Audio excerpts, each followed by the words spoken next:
Baik, Assalamualaikum warahmatullahi wabarakatuh. Perkenalkan, nama saya Iqbal Wirya Menanza dari Program Studi Teknik Lingkungan Institut Teknologi Sumatera.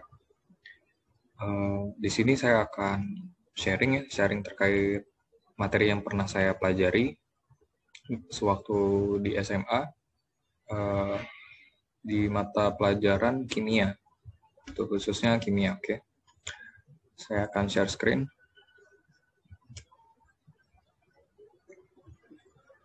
Oke, baik. Kita di sini akan membahas benzena dan turunannya. Oke, benzena dan turunannya. Nah, benzena dan turunannya ini mempunyai beberapa subbab. Yang pertama itu ada struktur senyawanya, ada tata nama senyawanya, ada sifat fisika, sifat kimia, dan kegunaan dari senyawa benzena dan turunannya itu sendiri. Gitu. Terus di sini ada sedikit sejarah ya tentang benzena itu. Kapan sih benzena ini ditemukan gitu? Nah, ternyata yang berhasil mengisolasi benzena itu salah satunya ya Michael Faraday pada tahun 1825 dari residu minyak. Nah, residu itu artinya seperti apa ya? Sisa atau ampas lah, ampasnya gitu. Paham ya, ampas dari minyak tersebut gitu. Nah, di sini ada selanjutnya ada benzena tergolong dalam senyawa aromatik paling sederhana gitu. Nah, aromatik itu apa sih yang kalian tahu? Apakah kira-kira harum atau bau gitu? Nah, ternyata bukan seperti itu ya. Disebut aromatik tuh karena sifat-sifatnya yang istimewa gitu. Seperti ada benzena itu merupakan molekul siklis terkonjugasi dengan rumus kimia C6H6 seperti poin terakhir ini. Nah, terus yang kedua itu ada benzena merupakan molekul yang stabil. Nah, itu kenapa disebut aromatik juga salah satunya. Terus juga ada benzena itu merupakan molekul yang planar gitu, datar heksagonal dan simetris. Jadi benzena tuh simetris. Tahu ya, simetris tuh gimana? Simetris itu dia kayak istilahnya, misal ada persegi panjang ya, persegi panjang nih, misal gini. Nah, ini simetris ya tunjuk saya. Nah, bagian sini itu sejajar ya sama panjang. Nah, itu dan apa namanya? Arahnya juga sama simetris. Nah, gitu. Ini simetris. Terus ada benzena termasuk ke dalam senyawa hidrokarbon, benar. Kenapa hidrokarbon ya? Karena strukturnya ada C dan H. Terus ada rumus molekul benzena itu C6 dan H6. C6H6, sorry. Gitu.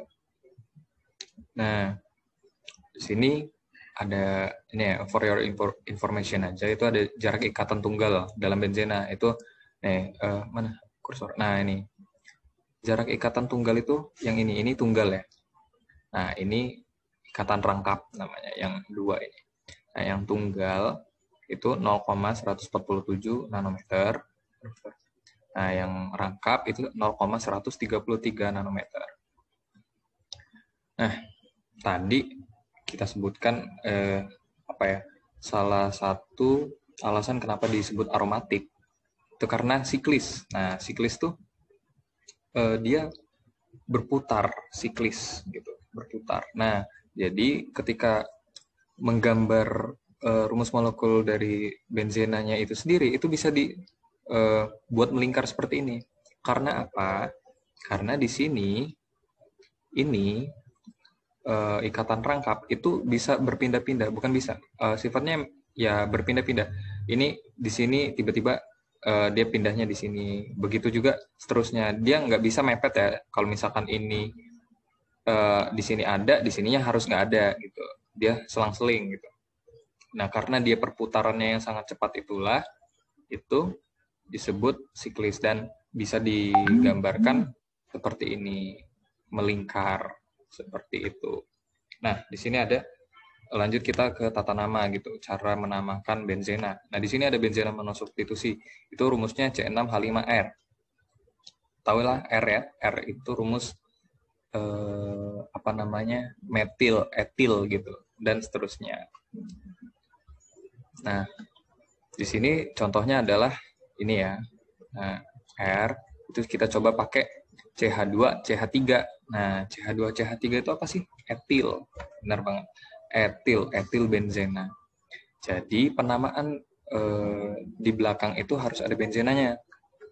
Untuk yang monosubstitusi ya. Nanti yang lainnya juga ada. Nah, jadi etil itu C2, ini kan C-nya ada 2, H-nya 2, H-nya 3, jadi berapa? 5, C2H5. Nah, kalau C2H5 itu etil. Nah, kalau misalkan C1H3, misal CH2-nya ini nggak ada, cuma ini aja yang ada, CH3 aja, berarti apa namanya? Metil. Nah, berarti namanya metil benzena. Gitu. Nah, selanjutnya itu ada benzena, masih benzena monosubstitusi ya. Ternyata benzena ini kalau misalkan digabungkan dengan beberapa senyawa itu mempunyai nama lain, bukan benzena lagi. Contohnya ketika dia salah satu gugusnya ini berikatan dengan OH, nah itu dinamakan fenol. Bukan benzol ya, atau masa benzol gitu, tapi fenol gitu. Nah, di sini ada toluena, ketika dia salah satu gugusnya berikatan dengan CH3 itu namanya toluena. Begitu juga dengan ini, dengan NH2 itu anilin, dan seterusnya, bisa dilihat di sini. Nah, ini di sini kebanyakan menghafal ya, gitu. Tapi nggak apa-apa, tapi harus paham gitu. Bisa kok, kita pasti bisa. Nah, di sini ada juga ketika salah satu gugus benzena gitu, berikatan dengan yang selain ini ya, selain yang kotak besar ini, itu tuh dinamakan fenil. Nah, contohnya ini kan salah satu gugusnya seolah-olah dia berikatan, tapi belum tahu sama siapa gitu.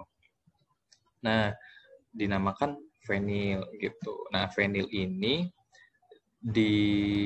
namanya itu ada di depan kalau misalkan berikatan dengan klorida gitu. Karena apa? Karena F itu abjad yang paling pertama. Seperti itu. Nah, jadi ketika berikatan dengan klorida, Cl ya, Cl. Jadi namanya fenyl klorida. Nah, coba kita cari yang lain. Apa ya? Satu lagi bromida, coba bromida. Nah, kalau bromida itu Br min ya, minus 1 ya. Berarti ketika berikatan dengan sini, berarti namanya apa? Fenyl bromida. Seperti itu. Nah, satu lagi ada yang ketika seolah-olah gugusnya ini berikatan, tetapi yang berikatan langsung dengan rumus molekul yang seperti benzena ini ya, itu tuh CH2. Nah, ada perantaranya. Nah, kalau ada perantaranya CH2 seperti ini, itu namanya benzil. Seperti itu. Mau dia di sini, mau dia di sini, mau dia di sini, salah satu yang berikatan dengan CH2, terusnya ada dia ngikat satu lagi gitu setelah CH2 gitu. CH2 itu hanya perantara. Nah, itu namanya benzil, seperti itu. Oke, baik, lanjut. Di sini ada benzena disubstitusi. Jadi substitusinya itu ada 2. Nah, disubstitusi ini itu cara penentuan penamaannya itu kita punya tiga nama spesial di sini ya. Nah, 3 nama ini ada orto, ada meta, ada para. Kenapa disebut orto, meta, para? Nah, orto ini ketiga dia bisa dibilang 1,2 gitu. Ini 1, ini 2 gitu. Dia 1 itu diposisikan nomor 1 itu di yang paling pertama di sini. Atau mau dari sini juga boleh. Tapi ya kalau misalkan lebih baik itu kita ngitungnya dari sebelah kiri gitu. Jadi muternya itu searah jarum jam. Oke. Nah, jadi di sini R1 ini sebagai nomor 1-nya, ini 2. Boleh juga nanti ketika misal kita putar sedikit. Nah, putar sedikit itu R1-nya itu sama R2-nya itu pindah. Nggak begini posisinya, tapi R1-nya di sini, R2-nya di sini. Ini kosong. Nah, kalau R1 di sini ada R2 di sini, tetap namainnya 1,2 gitu. Begitu juga dengan ini. Kalau misalkan R1-nya pindah ke sini, R2-nya pindah ke sini, ini kosong, ya tetap namanya meta gitu. Karena hanya perbedaan itu tuh cuma diputar saja gitu, 1,3 gitu. Nah, ini juga 1,4 parah. Itu yang pertama, kita tentukan posisinya. Dia termasuk orto, meta atau parah. Nah, terus selanjutnya ada menentukan nama substituen dalam urutan alfabetnya. Gitu. Misal alfabetnya tadi ya sesuai kayak yang sebelumnya saya ajarkan. Nah, yang ketiga menambahkan akhiran benzena. Nah, ini untuk yang disubstitusi. Oke, langsung saja ke contohnya. Di sini apa? 1,4 lah ya. Di sini 1, ini 4. Nah, di sini para namanya. Disingkat jadi P. Nah, begitu juga dengan M dan O. Nanti M itu meta, O itu orto. Jadi langsung saja ini P strip bromo. Ini bromida ya. Jadi bromo. Di sini namanya etil. Ya, tadi sudah disebutkan ya. Kenapa disebut etil itu karena C2H5. Etil benzena karena menambahkan akhiran benzena. Gitu. Nah, kalau misalkan nanti apa ya? Yang pertama, misal ini diganti dengan klorida misal. Cl min di sini. Klorida itu apa sih? K ya kan? Nah, karena K itu setelah atau sebelum E huruf alfabetnya. Setelah kan ya berarti kan di sini disuruh menentukan nama substituen dalam urutan alfabetnya. Berarti di sini duluan. Berarti etil, klorida, etil, kloro, benzena gitu, sesuai alfabet. Nah, kalau benzena karena walaupun dia B, tapi dia tetap harus di akhiran. Seperti itu. Kalau misalkan kurang jelas, silahkan diulang saja videonya. Nah, di sini ada benzena polisubstitusi. Nah, di sini ada benzena polisubstitusi. Penentuan nama benzena polisubstitusi antara lain. Nah, pertama tuh menyebutkan semua substituen yang terikat beserta nomornya. Gitu. Urutan penomoran substituen sesuai alfabet dan dari angka yang terkecil. Seperti itu. Nah, terus setelahnya menambahkan kata benzena sebagai akhiran. Tetap ya, benzena itu tetap di akhiran. Oke, kita langsung ke contoh. Di sini ada mana? Ini kan nitro ya. N2 itu kan nitro. Berarti nitro itu N awalannya. Di sini klorida itu K. Di sini B, bromida. Nah, berarti yang pertama mana? B ya kan? B, sini bromo, kloro. Nah, di sini nitro benzena. Sorry, tadi ralat ya. Ternyata boleh ngitungnya itu berlawanan arah jarum jam gitu. Di sini 1 bromo, 2 kloro, 4 nitro. Gitu. Nah, 1, 2, 3, 4. Bener ya? Oke. Ini yang pertama, kedua, keempat. Gitu. Kita harus mengurutkan sesuai alfabet dan dari angka yang terkecil. Gitu. Oke. Insya Allah paham. Selanjutnya, di sini ada sifat fisikanya. Nah, sifat fisika ini ada pada suhu kamar, benzena berwujud cair. Nah, jadi kalau pada suhu kamar itu berapa sih kira-kira? Sekitar 25 derajat Celcius kan ya? Terus tidak berwarna dan mempunyai titik didih 80 derajat Celcius. Itu benzena pada suhu kamar. Nah, dia ini mudah menguap juga. Sifat benzena itu ya, salah satunya juga mudah menguap. Gitu. Uapnya beracun. Nah, kenapa disebut beracun? Karena jika uapnya itu terlalu banyak terserap oleh tubuh, maka akan mengakibatkan terhambatnya pembentukan sel darah merah dan pengurangan sistem kekebalan tubuh gitu. Ini untuk informasi. Kenapa disebut uapnya itu beracun? Nah, terus juga benzena ini mudah terbakar sifatnya.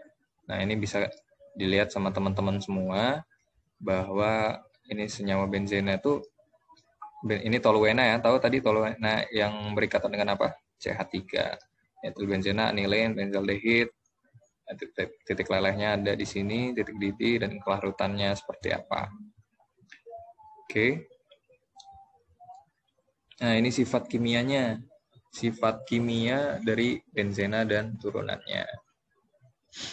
Nah, sifat kimia ini ada ini ya, pKa. Nilai pKa ini kita lihat ya, dari benzena sampai anilin itu nilainya besar pKa-nya. Berarti benzena, toluena, dan anilin itu bersifat basa lemah. Kalau fenol dan asam benzoat nilai pKa-nya kecil, berarti kedua zat ini bersifatnya asam lemah, seperti itu. Nah, itu walaupun pada fenol terdapat gugus hidroksil ya, hidroksi maksudnya OH ini. Nih, fenol itu ada OH, walaupun punya gugus OH, tapi dia itu sifatnya asam lemah, seperti itu. Nah, begitu juga nih di sini alkohol ini fenol. Ini sifat-sifatnya. Alkohol itu larutannya dalam air bersifat netral. Nah, ini bedanya alkohol sama fenol ya. Nah, kalau fenol itu larutannya dalam air itu bersifat asam. Gitu. Nah, ini juga tidak bereaksi dengan NaOH kalau alkohol karena sudah sifatnya basa, alkohol itu basa. Nah, kalau ini kan reaksi dengan NaOH membentuk fenolat gitu. Dan seterusnya. Nah, ini kegunaannya. Ini kegunaan dari senyawa benzena. Senyawa benzena dan turunannya ini dapat digunakan sebagai pelarut. Gitu. Digunakan juga dalam pembuatan obat, plastik, karet buatan, dan pewarna. Terus juga untuk menaikkan nilai oktan. Tahu ya nilai oktan pada bahan bakar kendaraan? Nilai oktan yang kayak premium, pertalite, pertamax itu ya. Itu kan kisaran kalau nggak salah nih ya, premium itu 88, terus pertalite itu 90 dan pertamax itu 92 nilai oktannya. Nah, untuk menaikkannya itu benzena tuh bisa menaikkan nilai oktannya gitu. Nah, seperti itu teman-teman semua. Bisa dibaca ya itu dari tabelnya benzena itu untuk apa, fenol untuk apa, toluena untuk apa, dan seterusnya nanti turunan yang lainnya bisa teman-teman cari lagi di internet gitu.